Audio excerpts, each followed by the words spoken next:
On this week's Paddock Pass podcast, we've started. 2025 MotoGP is underway, and there's somebody who's very excited on this particular episode of the show. Mr. David Emmett, how are you doing in Malaysia at the Sepang International Circuit? How's your jet lag? How's your heat stroke? How's everything? Goodness me, what a difficult question. I mean, look, it's great to be here, only I haven't really had time to enjoy it. I'm still sort of not at 100% fitness, and I spent the day writing a Colin Veyer interview feature for a Dutch magazine, and then and then it all kicked off. So you went all the way to Malaysia to do some work on Moto2/Moto3. Exactly. Yes, I spent last night on the phone to Colin Veyer, so it was very good. Is it true also that your level of excitement ensured there was another part of your anatomy in which to hang your head while you walked down pit lane? Yeah, me beer belly. Neil, how excited are you to get underway and get things going? Sadly, we're not seeing you in like a mock TV studio this year.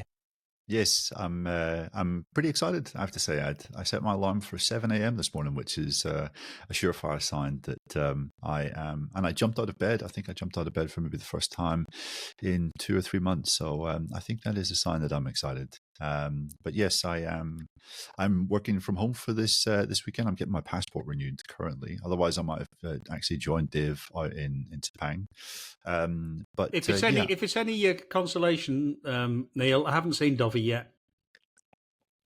There you go. It's just the thought of Songkyak Chandra getting up to speed had Neil so excited that leaping out of bed just made it. But a little bit of context, Dave. Whereabouts are you? Because we're recording this right after the first day of the tests, and you're ensconced in your hotel by the airport, right? So if there is any kind of shaky connection, then we have to blame some local Wi-Fi. Yes, indeed. Well, it's the famous Tune Hotel right opposite KLAI 2, and it is basically sort of there are people coming in and out at all times of day and night. Off your room. Exactly. Yeah, that's just my room. Yeah. Too much info, Dave. So yeah, there's sort of people coming in and out all the time to catch flights to all parts of Asia, and you'll get masses of people logging onto the Wi-Fi and then logging off of the Wi-Fi, and it's all very unpredictable.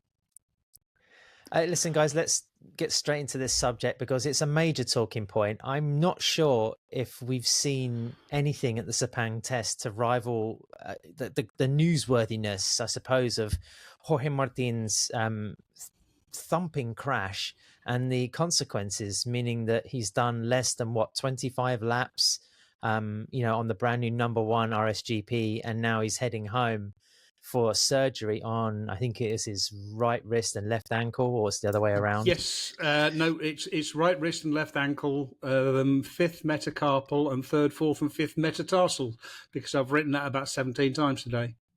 Right. Dave, what was the kind of feeling at the track? Because Martin had a crash. He got back to the pits. He was unharmed, but then this one obviously carries far bigger consequences. Yeah, exactly. I mean, there's been a lot of crashes. I mean, we've talked about, obviously, Jorge Martin is the big one. Raul Fernandez managed to repeat his feat of injuring himself in the first test again. He's also out with a broken bone, I think, in his left hand. And then Fabio Di Gianantonio had the world's stupidest accident after pulling a wheelie after doing practice starts, and the front wheel came down, lost the front, and fell off and broke his left collarbone, I believe. Yeah. Which was on the side of the shoulder, which he really messed up nastily in that big crash in Austria last year, and which he's just about healed. So there's been a lot of injuries. There's also been a lot of crashes. The conditions have just been very strange. There's a lot of wind. It's nowhere near as hot as it is normally. I mean, I wasn't out sort of at lunchtime, but it's felt sort of like pleasantly warm rather than you go outside, and after about 20 minutes, you start to wonder whether you're going to make it back in again. So, I mean, well, Dave, what was your take on the accident itself? Because I mean, there were similarities sort of to what like Marc Marquez had done a couple of years ago. In the entry to turn 2, there it seemed kind of off throttle. Pretty much the honcho of Aprilia, Massimo Rivola has spoken to the media and seemed to indicate that there could be some blame attached to the tire. I don't know what's kind of your early theory.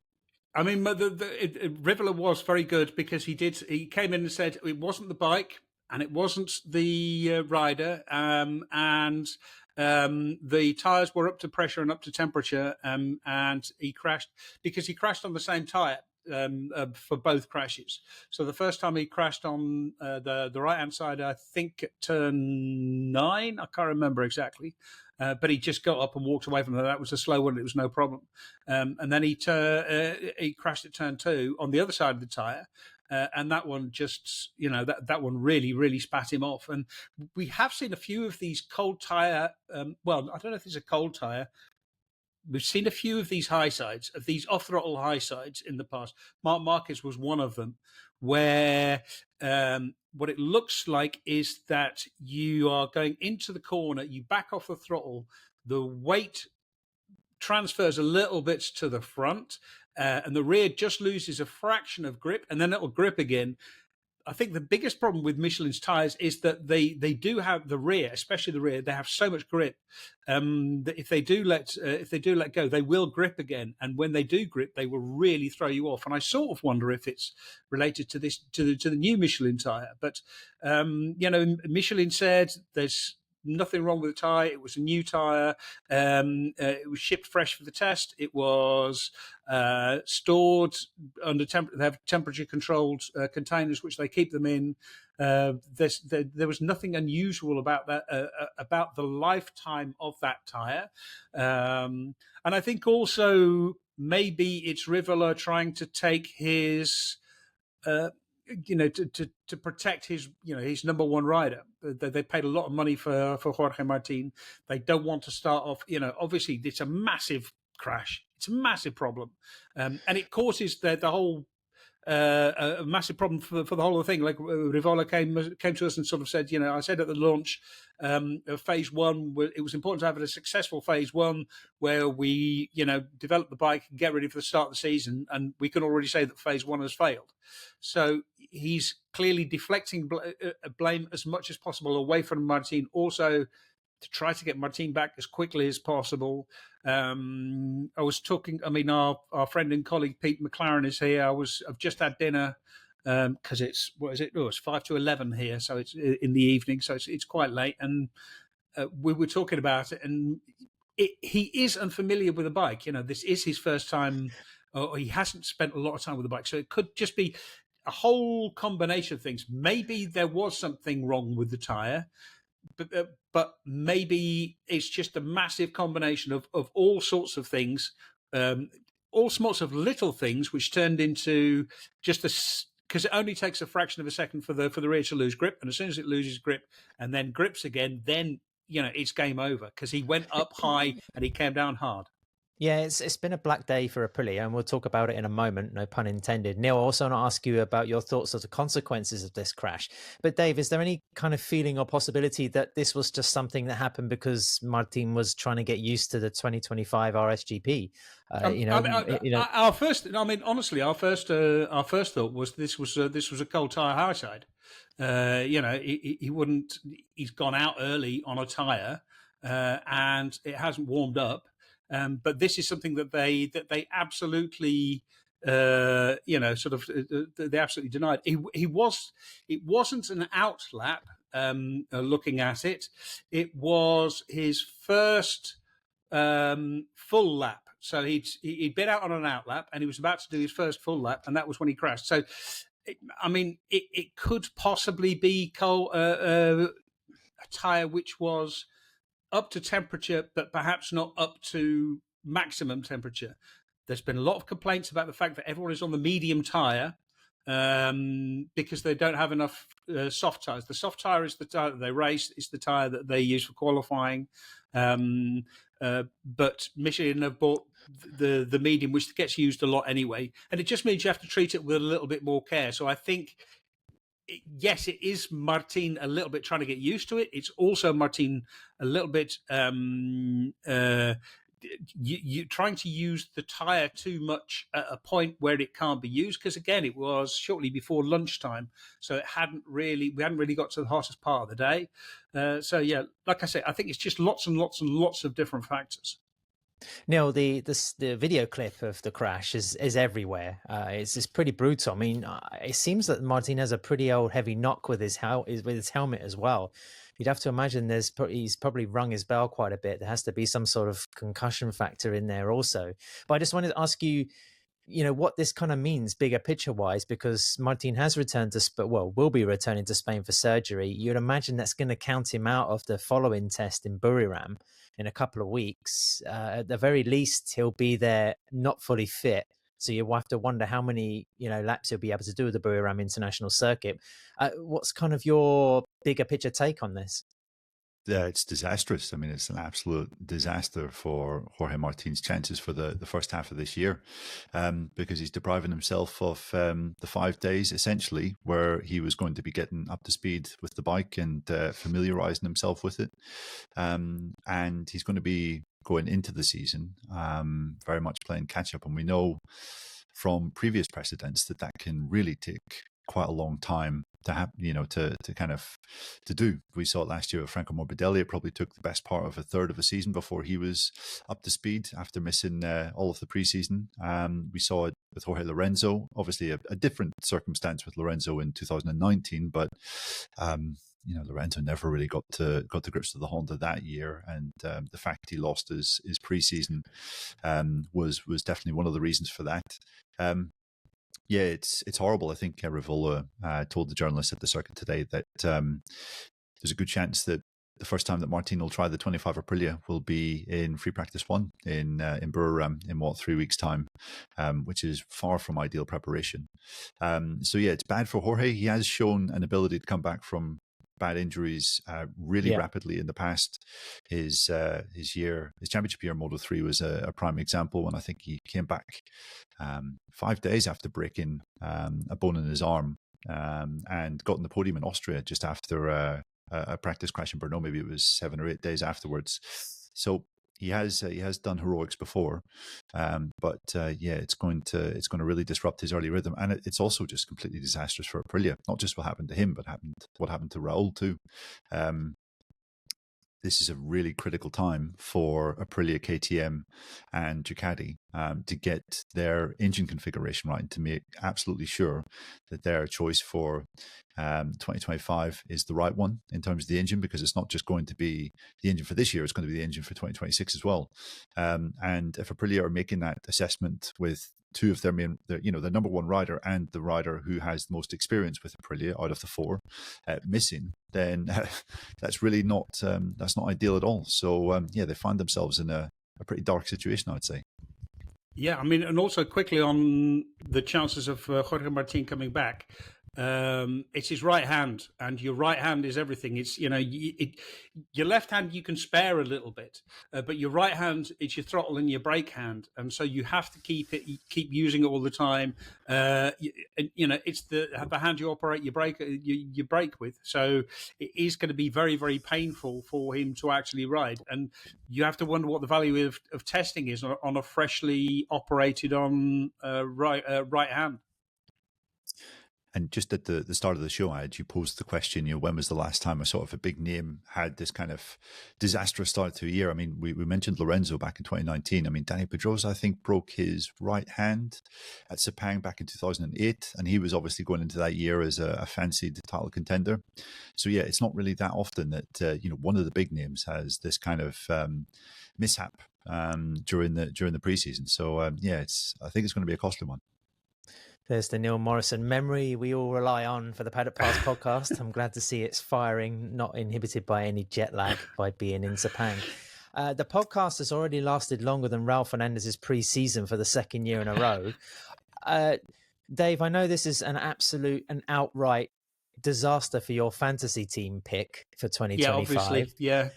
But I mean, any kind of details on Raul's crash? Was this a case of bad luck? I mean, in 2024, it was maybe a little bit of excitement. I mean, this is what he admitted on his part, wanting to get back into the thick of the action.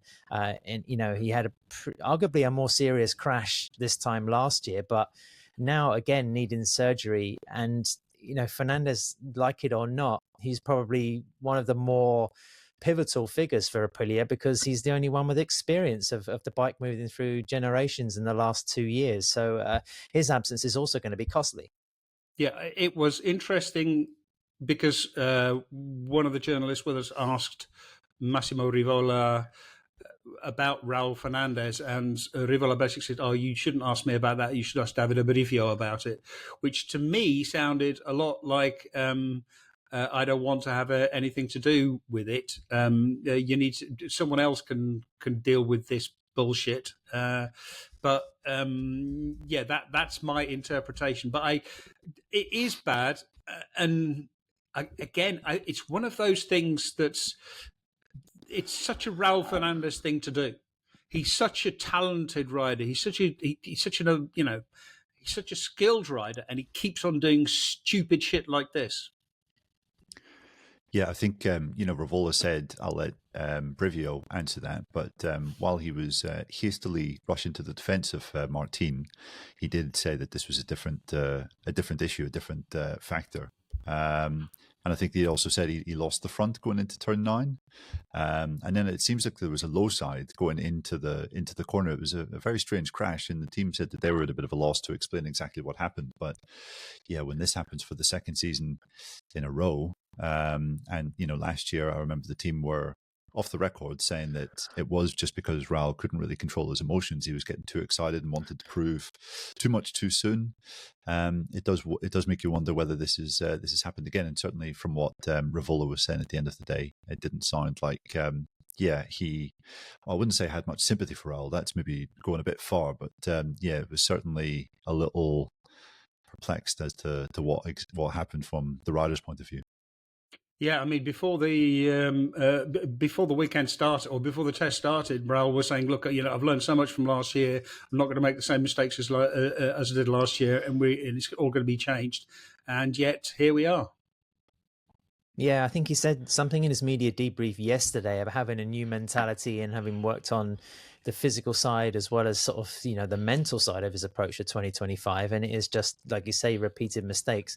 It could also be a case of bad luck. I mean, we don't want to throw sort of too many stones at him, but I'm pretty sure that he's feeling somewhat relieved that he's got a 2-year deal in the pocket, because this is probably the worst thing you could do to, I don't know, catch the attention of Aprilia sort of senior management and people that are looking after budgets for the future of the MotoGP project. But certainly a tough break for Aprilia. But Neil, just quickly, because you did some nice interviews with him in 2024, Ayagura, maybe a small shining light. I mean, the Japanese did say today that he's still working on like 90% familiarization and riding with a MotoGP bike, and then 10% on possible changes to make himself comfortable, which indicates further that he's right at the beginning of his trajectory in the Premier class. But I wasn't that slow. I mean, he distinguished himself quite well. He did, yeah, he certainly did. I mean, it's kind of always dangerous coming to conclusions at the end of the first day of testing at Sepang. But certainly what we've seen so far has been positive for 16th fastest at the end of day 1. He also was quite impressive during the shakedown test. I have to say, I was quite impressed with not just his speed. I think he was 4th fastest, but his rhythm as well. He did a flying lap kind of qualifying simulation. He did a sprint race simulation and a full 17-lap race simulation too. And I think his race simulation came in at something like 0.3 quicker than the fastest Aprilia in last year's GP, which obviously you have to allow for different conditions and things like that, but it does indicate that he's certainly on the right path. And I don't think you're ever looking at Agura as one of the more talented guys in the Grand Prix paddock, but just has a very sort of clear and determined working method. And you just know that he's going to approach the situation with intelligence. So the one, I would say, one shining light for Aprilia so far has been Agura's progress over the couple of days. Guys, if you're listening to this and you have a street bike and you're considering some new clip-ons, some handlebars, grips, chain wheels, chains, or brake pads, then head to Renthal Street. When you go to the website, renthal.com, you'll see off-road, cycling, and street bikes. That's right, they have a lot of components on view in the World Superbike paddock and plenty of choice for your road bike as well. So have a look at renthal.com, and thanks to those guys for backing the podcast. Dave, we talked a little bit about conditions in Sepang, but also the tyre allocation. It's kind of limited for people. Michelin also pushing their new front. They're asking people to test that again. What's kind of the situation? Yeah, they've got two different versions of the 2026 new front tyre. That seems to be, people like it. It's a good tyre, and it looks like it's definitely going to be introduced. People are so positive about the tyre that it's definitely going to be introduced in 2026. It's important to test it here because of the hot conditions, because you've got heavy braking, heavy acceleration. So there's lots of. This is a good place to test the front tyre. It'll be tested at the other tests during the year as well. So I think we're on a positive path to getting that accepted. There's also I think a new compound that a new front compound that they're testing. Michelin do tend to work a lot on compounds to try to find the right to do what they can with the existing tires. I mean, the big problem is testing tire allocations are always limited. Also, each rider gets exactly the same allocation. If off the top of my head, I think it's one or two. I think it's one, maybe two medium tires or one or two soft tires every day. But obviously, everyone is saving their soft tires up for Friday. First of all, for a race simulation, but also for the qualifying for going for hot laps, because qualifying is such an important part that they want to know how the bike will behave, and also everyone wants to leave the test with on top with their name on the top of the timesheets. So they're also artificially restricting themselves because they're saving their soft tires to do particular things. The one thing teams always complain about a lack of tires because they really want to test the tires on new tires. They want to test everything on new tires, but the trouble is, that would end up with you bringing 30 tires to the test and someone doing sort of 60 laps. So it would be two laps on each tire, which is enormously wasteful. And with Michelin actually paying for all of this, paying for their tires, then they're not all that keen on people just burning through tires willy-nilly. It's been cooler there. It's also been dry. Yeah. Is the forecast for the next 2 days pretty stable from where you're sitting? Yes, it looks pretty stable. There might be. I mean, the other thing, it was quite overcast as well, so there wasn't as much sort of sunlight. We were a bit worried. We woke up this morning and there was some water on the road. There was, the roads were still damp, and when it's overcast, the track tends not to dry. The roads tend not to dry. It sort of it stays a little bit damp, but the track was, Alex Rins at literally 1 minute or 30 seconds to 10 a.m. Rolled up to the red light and sat there waiting until he could go out. And about 10 minutes later, I think pretty much everyone had gone out. The track was pretty good. It wasn't perfect. There were a few spots where it was still had problems, but it looks like the track is in good condition. It looks like the weather forecast is going to be reasonably stable. This sort of temperature, not too hot. There are sort of signs there could be showers. There's always showers, but even then, not the massive deluge that you would get at 4 o'clock, where it would absolutely bucket it down, and then you'd wait for an hour, and then it would dry out and go again. It would be just sort of like it feels almost like it's spitting. You can feel sort of like a few drops of rain. That happened today as well, but it didn't stop anyone. A very quick question to both of you. Neil first. What about contingencies? Because Digia's injury, like Dave said, a broken left collarbone after a slip going into turn 5, putting the front wheel down from a wheelie. What does that mean? Because, the Italian would have depended on to give his verdict on the GP25 as well. Do we see Aprilia, do we see Ducati suddenly, making calls to people to get ready for Buriram and sort of getting more reinforcements in?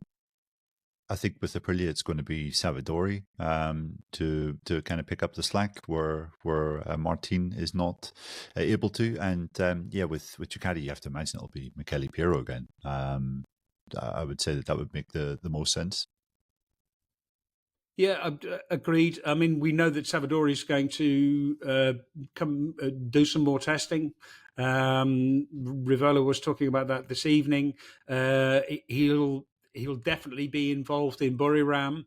Then it's a question of, he's also definitely going to be in Buriram for the first GP, just in case, as a reserve. So he's going to be on call. As for Ducati,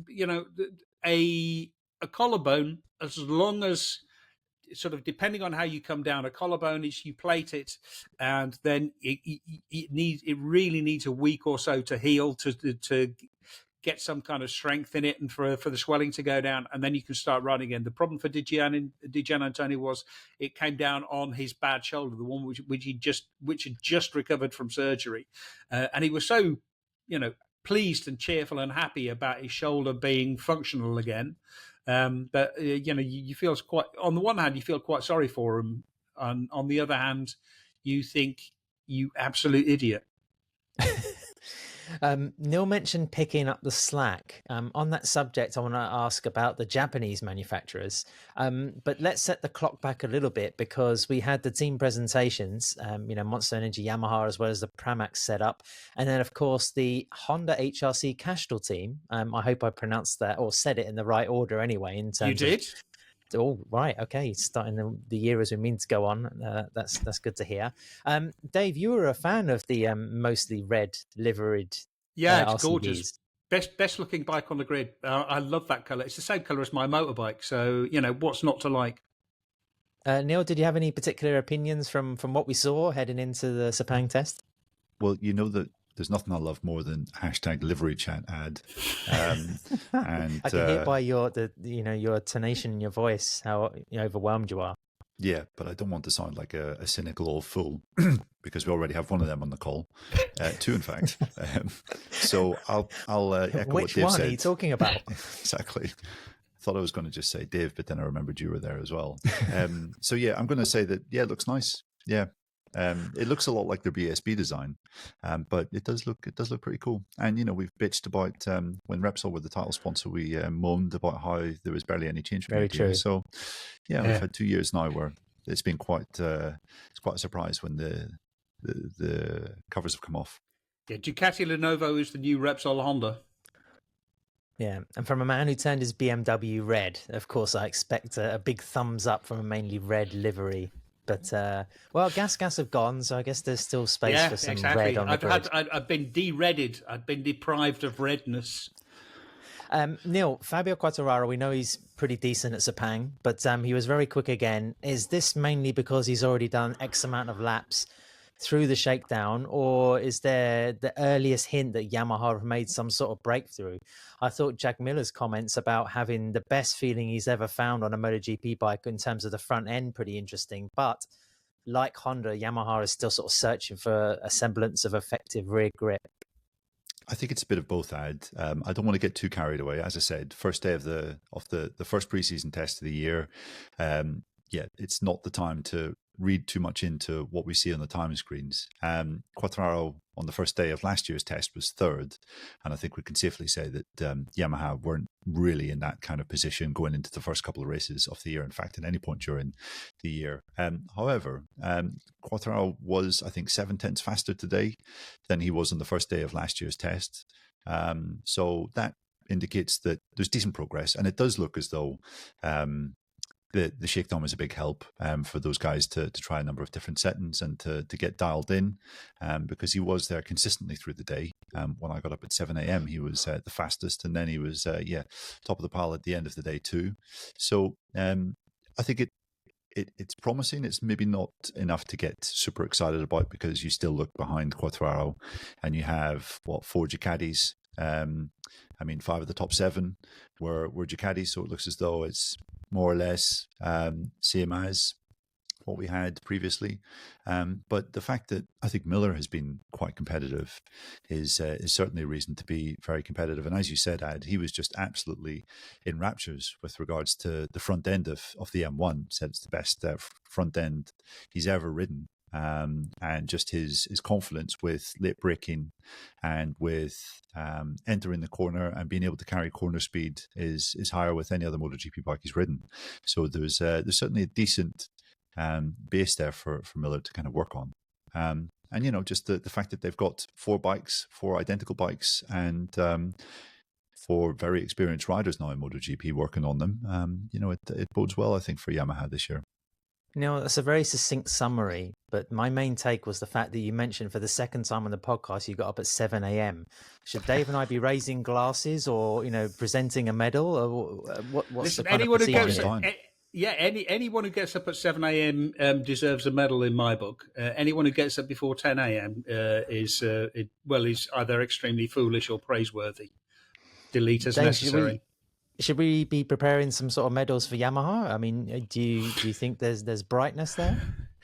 Yes, there is brightness there, but it's very modest brightness, and certainly the times today are completely unrepresentative. Fabio said that he wasn't really pushing for a time. Like he tried a fast lap, but he wasn't pushing like he would be pushing for a qualifying lap. But then again, he was actually faster than his qualifying lap last year. So that is in itself positive. The whole sort of a fantastic front end, no rear grip thing, that is your basic motorcycling conundrum. The Honda is exactly the same. The front is fantastic, but it's fantastic right up to the point where you actually have to open the throttle because you've got no weight on the rear and no load on the rear, and so when you open the throttle, the rear just spins. So that's one of those things where you choose the glory of motorcycle design is compromise. So you're choosing your compromises. But I do think that there is signs for hope. Yamaha are doing all the right things. They're working in the right direction. They're making all the right motions. One thing about the V4, we had a question from a Patreon. He saw on Facebook. Well, let me stop you right there. That's that's your first mistake. That somebody rode the V4. No, nobody's ridden the V4. They haven't ridden the V4 because the V4 isn't even here. It's not even in Augusto Fernandez's in the test garage. It's not really ready to do any sort of useful laps. I suspect that a test rider will get to ride it in the next few weeks, a private test somewhere. We might see it for a test rider at Jerez or maybe at the Aragon test. So there's a few possible options. But we're not going to see them race it this year. This was something that they said at the launch as well. Look, we're concentrating everything on the inline 4, and then developing the V4 as a parallel project. And once we get to a point where the V4 looks like it might be competitive, then we can start doing back-to-back and properly evaluating whether we're going to switch or not. But that point in time is a long way off. Well, like Neil's 7 a.m. alarm clock, another extremely rare occurrence was, Joan Mir having a very happy media debrief, Dave. I mean, what was kind of your opinion or your observation on HRC, and including that very bizarre sort of tail end section that has sort of like a shopping basket? Yes, it does. It is extremely reminiscent of Ducati's first version of their salad box, as Michele Pirro called it. There's lots of theories that there could be a mass damper in it, but it could also just be full of the various electronics and bits and bobs, because what we do know about the Honda, they were doing this at the Barcelona test as well. With the old version of the bike, they had 2 bikes, one which had something in it, and one which had nothing in it. They're changing the weight distribution about it to try to, well, as we said with the Yamaha, the front's great, but they need more rear grip. So they're trying to find a way to do that. Also, what we do know about that strange pilot whale tail, because it looks like the nose of a pilot whale. If you've ever seen one, Google one.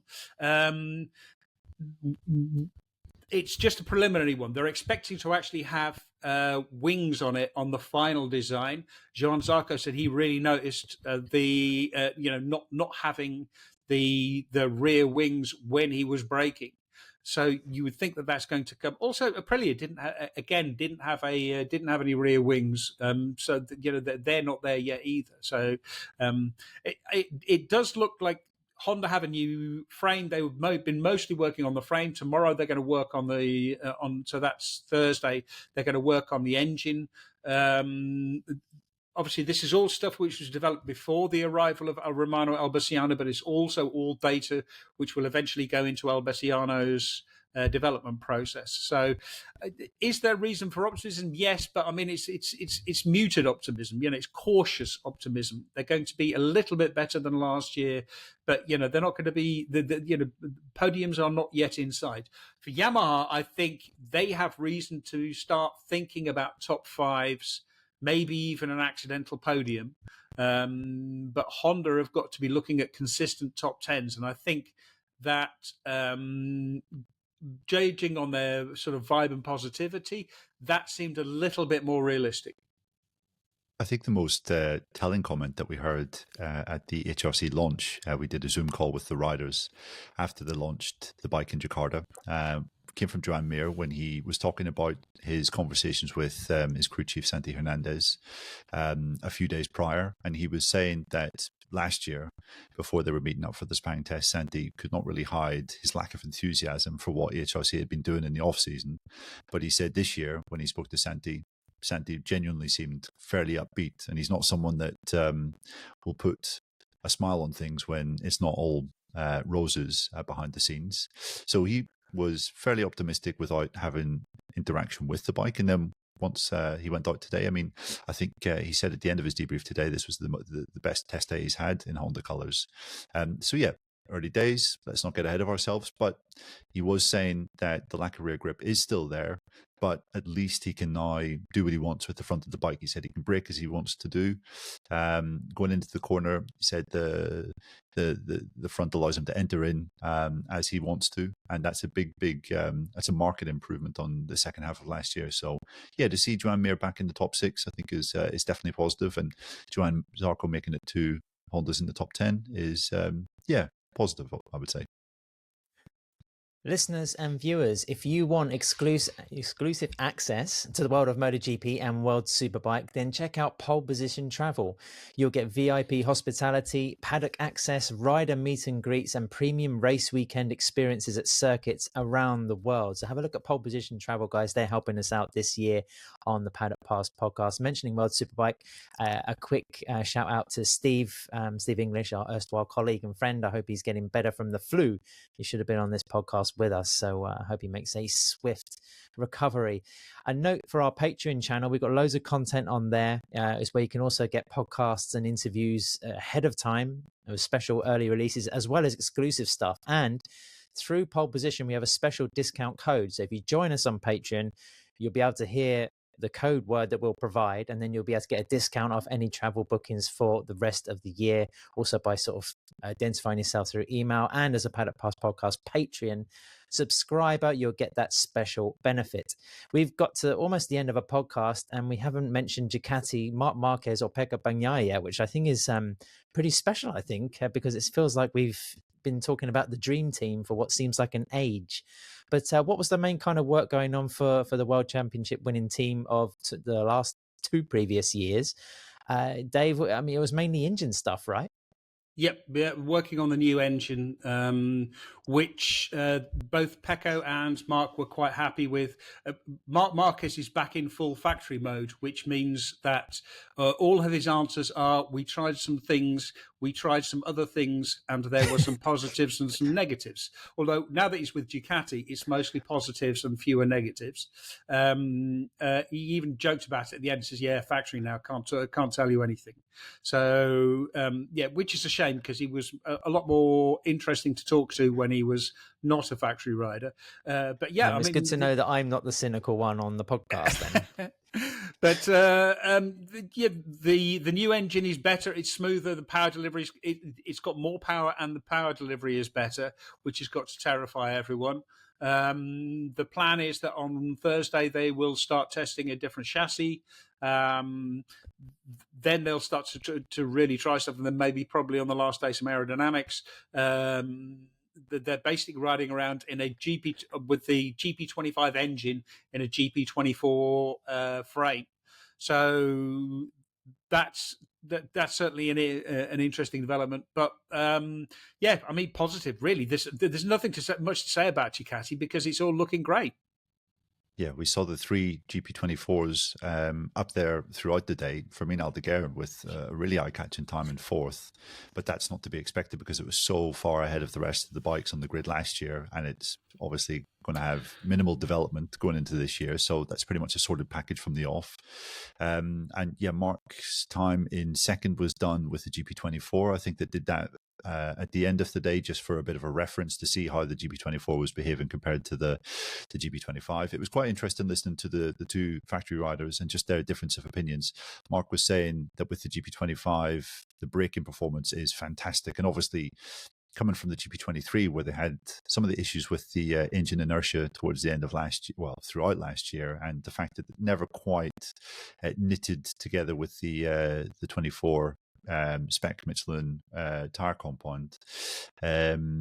You know, he said that the braking performance was brilliant, but coming from the GP24, Bagnaia said that that is the one area where they still need to do some work. He said, as Dave mentioned, the new engine has better power delivery, it's smoother, but yeah, it still isn't quite working perfectly in corner entry for him. So still some work to do, but yeah, very formidable early signs. Even if Mark didn't do his fastest lap time on the new bike today. David, did you feel the kind of general bonhomie and positivity around the garage? It all seems to be one big happy family at the moment. Mauro Gracilli was talking, with Jack and Lewis on the Dorna feed as well. Everything just seems such a happy camp, and you almost like you're ticking down the hours and minutes until Bagnaia and Marquez twat each other on the track, and then we might get a wall up in the middle of the box. No, well, I interviewed Christian Gabarini for the pod on Tuesday. Again, always fascinating. I did ask him about that. He was not particularly interested in going into any detail about it. He was very interesting on Pecco Bagnaia's year last year and the things that he's worked on. But he did basically say, because he obviously knows Marc Marquez as well, but he said, look, they're both professionals. They know that any energy wasted on battling with each other is energy which isn't focused on going faster and beating each other. So I think there are going to be sort of internal battles, but they're not going to be things that we're going to see. It's all going to be kept very much behind closed doors, and they won't put a wall up just so that we don't know that they've put a wall up, if you see what I mean. Yeah. But yeah, I mean, like they're treating with each other. They're treating each other with a great deal of professional courtesy. Now, that's a very English thing to say, and I don't know whether that's a good thing or a bad thing. I counted 6 times in both of their debriefs today that they said at least my comments were the same as my teammates, which is a great thing. So they're certainly trying to put the point across that everything's rosy and they're working toward the greater good, and they are, I think, at this moment. But yeah, this is the first day of testing of the year, so this is not really when the relationship will be put to the test. Dave, you mentioned the Patreon note shows. When you spoke with our colleague Manuel Pacino, you kind of thought, or I can't remember if you predicted or you hoped that Marc Marquez would end this test as the fastest rider. Do you still believe that's possible, or were you just like stirring? No. He'll end the test as fastest. He has the other thing that you could really tell from his debrief today, and I think you probably had to be there and see his body language and the way that he was talking about it, was that he's here to do a job, and that job is to win a world championship. And everything is subservient to that. And so I think leaving here as fastest is one of those things it's on his checklist. I mean, remember last year he had a checklist of things that he said, look, I've got a list of goals that I want to achieve, and he was checking them off one by one. And I think I would guess that either being fastest or maybe top 3, but certainly top 1 or 2. That's an objective. That would be one of the things that he's got on his list. And as for just quickly about the comments between Pecco and Mark being the same, this was something Christian Gabrini said as well. He says it makes development so much easier because we know that we're going in the right direction. We're not having to do 2 separate parallel development paths or anything. If they're saying the same thing, we're going in the right direction. Last but not least, probably the most discreet team on the first day of the test was KTM. Maverick Vinales saying that he pretty much didn't make any changes to the bike. He's still, in that period of acclimatizing to his 4th different brand on the grid and trying to set that landmark or that milestone, I should say, in MotoGP history. Enea Bastianini struggling a little bit more than the Spaniard.